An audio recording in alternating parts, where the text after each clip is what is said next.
Hey folks, welcome back to Let's Play Under the Skin. I'm your host TPC Gamer, and I'm gonna let this guy do the intro today. Alright, the next stage is Faroe Island. The trickiest and most annoying part of Faroe Island is the endless and continuous flow of boulders that must be avoided at all costs. You better take care not to be flattened like a pancake, or a hotcake, or a flapjack, or whatever it is they call those things here on Earth. Panic time on Faroe Island is the gold rush. And when it starts, watch out for the endless and continuous fast-moving gold boulders. If you manage to break them, you might get your hands on a nice reward. Don't stop. Stay on your toes. We'll see just how well you do, my little one. You know, the first time I played the game, I thought he was gonna say, this is the trickiest and most annoying stage in the game. Which is weird, because it kinda is. I mean, maybe not the most annoying stage. That'd be Pranksylvania, the one I've decidedly skipped right over and decided to save for last. But, no. This is Faroe Island, a level that I do not like. And they got the time frame wrong, because I'm pretty sure that we're the Mayanka Tech age right here. You know, this is not ancient Egypt. Anyways, the main reason for this stage's difficulty is a combination of the layout of the map and the weapons pool, which is weird because those two combined are also this stage's main draw. So you've seen how there are loads and loads of slopes in this stage, and you've seen how you've almost exclusively been lumped into having bowling balls.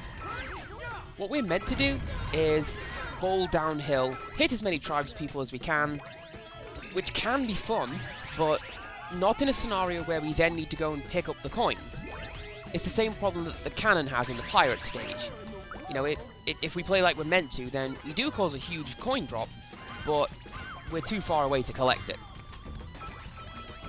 It's one of those stages where you are, on occasion, better off like fighting the opponent rather than simply trying to cause mischief. Because we're trying to... Okay, so you're occasionally better off fighting him, but sometimes stuff like that happens. Whoops. But yeah, since we're trying to finish up with more coins than the opponent, getting them to drop coins is a good idea, because it lowers the bar. And you know me, I am all about lowering the bar in my Let's Plays. Remember when I used to devote entire episodes to not actually playing the game that I was Let's Playing? Good times. Of course, with that said, I really do not like a lot of my earlier stuff, you know? But I think that's what happens when you stick to a project for a long time.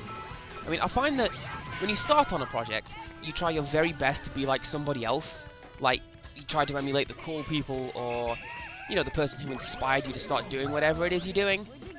I think it's, Matt Groening said that when he was getting into art and cartooning and stuff, all he would draw was Bob Kane Batman, over and over and over again. But no, I find that when you start doing something, that's how you begin. You try to be somebody else. And after a while, you look at it and you go, but this is terrible. I mean, even if it isn't, if it can stand up on its own merits, you feel that it's terrible compared to, you know, who you're trying to be or whatever. It is at this point that a lot of people stop doing what they're doing, and, well, really what you're going to want to do is pick yourself up, gather together, and, oh crap, oh crap, oh crap, oh crap, oh crap, oh crap, oh crap. Virus is not a good thing, and certainly not what I wanted at this time. And, yeah, okay. So that's what happens when you use a virus. I don't advise doing it, but I mean, it does give you a few more seconds to try to find a changing spot. And that is also not good. But, I mean, thankfully panic time lasts for quite a long time in this stage, so I mean, I can more than make up for what I've lost. I hope. You know, by doing stuff like that. So yeah, new topic, panic time! What you'll want to do during panic time is head to the bottom part of the map, and wait for the golden boulders to roll downhill towards you, and then hit them by launching stuff uphill. And I need to go change already. Is anyone down here? Can I get these guys through the wall, I wonder? Yes, I can! How about that? CPC Gamer, finding exploits since 1986. And how? Like, I had this one game, Roland in the Caves. You had to jump from platform to platform to make your way out of a cave, obviously. It was really stupid and badly made and Nintendo hard, if you want to take it that route. Except I found an exploit that the game didn't stop jumping during places when really it should have done. Namely, during the intro. So, if you jumped during the intro, then you would land outside the cave, because you hadn't gone into it yet, and it was therefore possible to complete the game before you even began it. And you got the 100% health and time bonuses. It was really, really bad. Get your head in the game, Andy, we can do this. Anyways, after, well, taking out a couple of balls, and you can see how I've closed the gap between Mumra, I guess, and then I go and lose it by following my disguise. And now panic time's over. Andy, you are a moron. Anyways, no, we've closed the gap between the other guy. Not surpassed him, but, you know, we're getting there. And if we have another couple of panic times, and they take as long as they did during the last one, we'll have no trouble taking a lead. And that probably would have been a good idea to do during panic time, but you know what? That was actually not a bad haul. I totally meant to do that, yeah.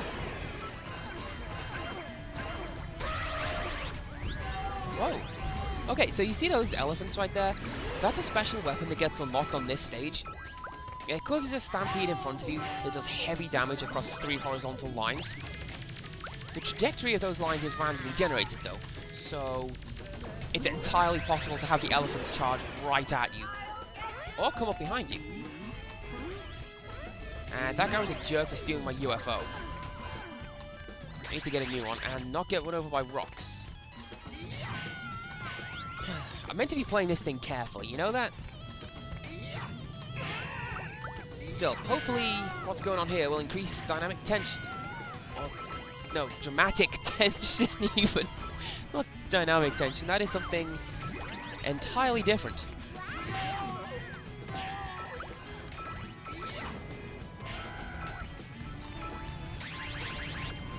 Anyways.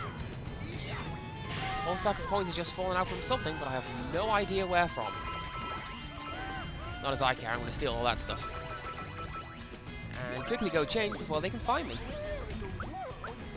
And then open fire on a crowd, because do you know what? That is absolutely hilarious to me. Funny, but about to get funnier, as the saying goes. Except I'm virused, apparently, which is not very funny. See what I mean about the difficulty ramping up towards the end of the game?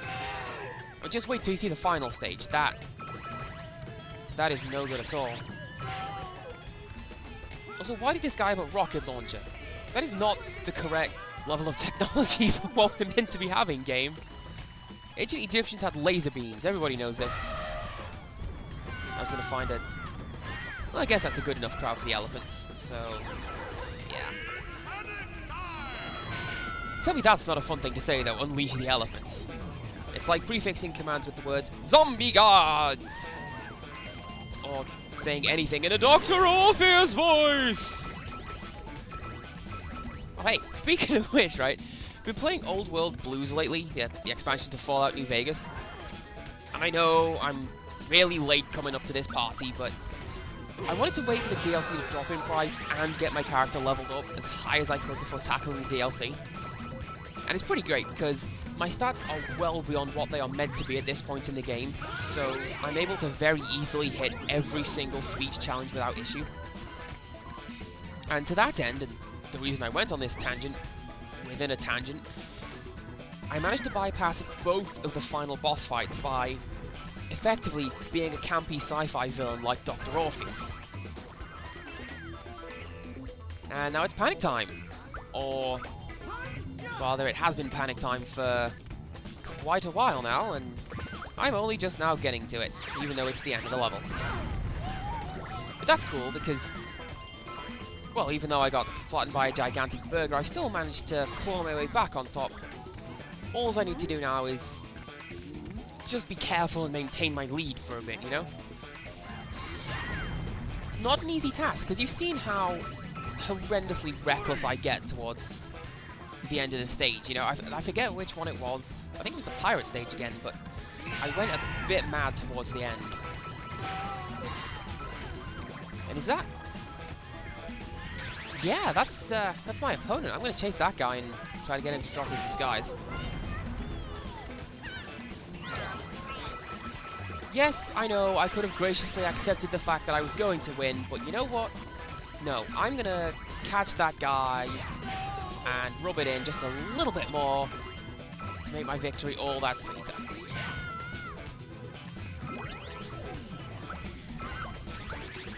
And do you know what? Launching a menagerie like this is a really bad idea, but I actively don't care. Nope, don't even care. Clearly, if I'm going to get skeletonized, it wasn't a good idea. Oh, but hey! This way we get to see what Cosme's win animation looks like. Isn't this nice?